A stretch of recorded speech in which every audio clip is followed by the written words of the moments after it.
El doctor es original de Venezuela, es oncólogo, radioterapeuta y medicina nuclear. Hizo la reválida doctor en medicina de la UAS, maestría en oncología neurológica, diplomado de cáncer de próstata para medicina nuclear, diplomado en fundamentos y avances tecnológicos en radiocirugía, diplomado en técnicas avanzadas de radioterapia, presidente o pasado presidente de la Sociedad Dominicana de Radioterapia Oncológica, gerente actual del Centro de Radiooncología del Instituto del Cáncer Rosa Emilia Sánchez Pérez de Tavares INCAR y oncólogo radioterapeuta en Savia Care, Centro Avanzada de Radioterapia Sedima. Bienvenido, doctor.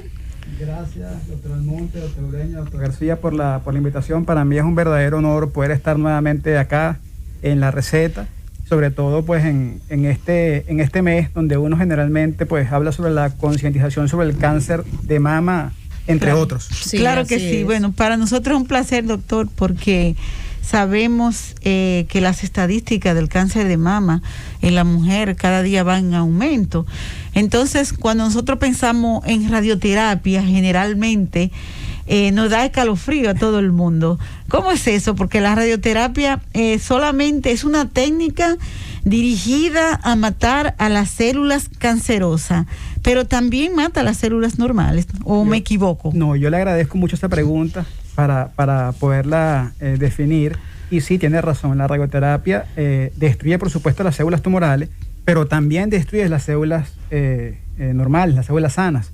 La diferencia es que mientras la célula tumoral tiene mutaciones y hay efectos que son letales en ella, en la célula que no está mutada, que no está enferma, por radiobiología la célula se va recuperando.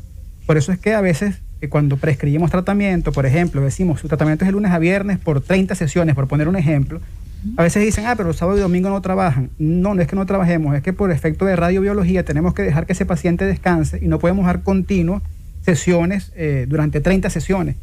Diferente es cuando hacemos eso en pacientes a los que hipofraccionamos. ¿Qué quiere decir hipofraccionar? Damos dosis más altas en un menor tiempo. Y entonces, al ser dosis más altas, sí logramos el efecto en un menor tiempo y no hace falta entonces dar tiempo de descanso, por decirlo de esa manera. La radioterapia es un tipo de tratamiento donde se usan radiaciones que van a incidir en el DNA, en el ADN. Tenemos todos tenemos ese ADN y destruye esa doble hélice de ADN. El objetivo, por supuesto, es causar control o remisión de la enfermedad, pero cuando no logramos eso, por lo menos la paliación. Y se usa en cualquier etapa. Actualmente 70-80% de los pacientes en alguna etapa del tratamiento van a requerir radioterapia. O sea, ¿y todas las patologías cancerígenas llevan radioterapia, doctor? La mayoría sí. Lo que sucede es que la radioterapia no es de entrada. Generalmente el paciente oncológico... No de primera línea. No.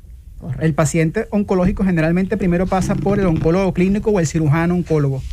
Y ellos son los que entonces remiten al paciente a radioterapia. El radiooncólogo lo evalúa y por supuesto emite la opinión relacionada con el tratamiento. Sí, pero tiene dos vertientes, paliativo y curativo, ¿no? Exactamente. ¿Y cuál es la diferencia entre quimioterapia y radioterapia? Ok, la quimioterapia son, por supuesto, pueden ser medicamentos vía oral o medicamentos vía endovenosa y actúan a nivel sistémico. Es para controlar la enfermedad a nivel general, a nivel sistémico.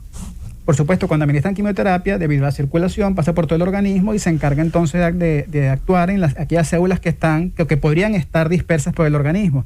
La radioterapia es para control local de la enfermedad.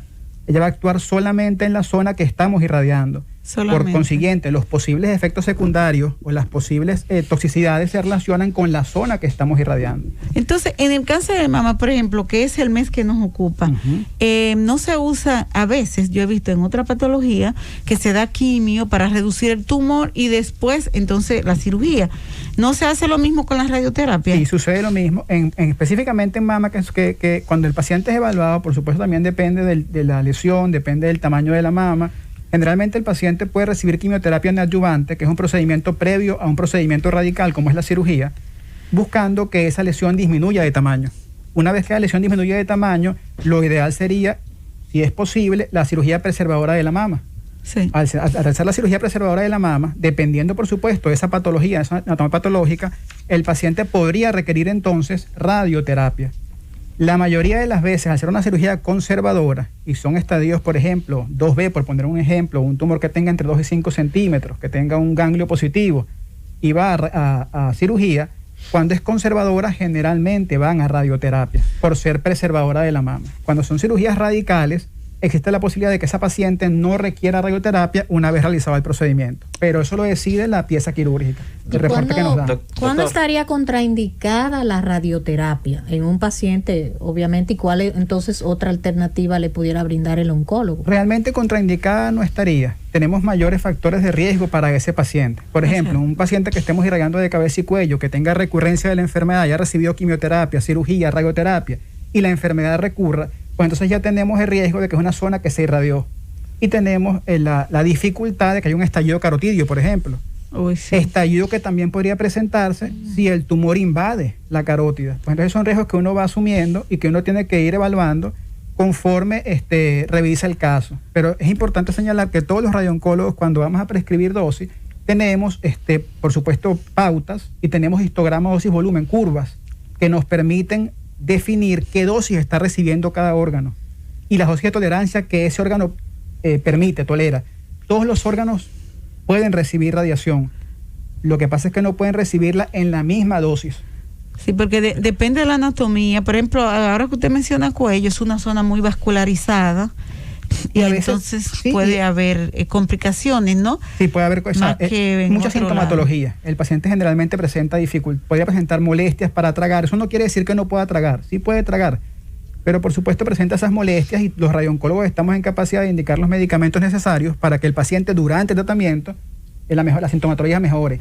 Generalmente entre 6 y 8 semanas después de haber terminado la radioterapia, cualquier sintomatología asociada con el tratamiento desaparece. Si me permiten dar 2 o 3 pasitos atrás, porque estamos hablando del mes de la concienciación contra el cáncer, ¿verdad? De mama, cáncer de mama. El cáncer de mama, específicamente.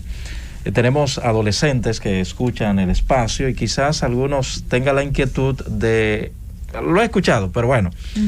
¿Qué es el cáncer de mama? ¿Cómo se manifiesta? ¿Y cuál sería una edad adecuada para un examen o una evaluación o autoevaluación, doctor? Estas 3 preguntitas, si usted podría responder. Claro, como no, es importante. El cáncer de mama, igual que cualquier tipo de cáncer, es el crecimiento celular descontrolado de una célula o una estirpe celular en particular. Lo pongo de esta manera. Todas las células van creciendo, se van duplicando. Pero en medicina tenemos la apoptosis, que es la muerte celular programada. Ajá. La célula se salta ese paso, no recibe las indicaciones y se salta ese paso y continúa la replicación. Es importante decir que esa lesión no necesariamente tiene por qué ser maligna. Puede crecer, comprometer las estructuras cercanas, pero no necesariamente es maligna. Una vez que es verificado y se hace la biopsia, pues entonces ya tenemos el resultado histológico. Ahora, fundamental o importante, síntomas en que la paciente debería estar verificando.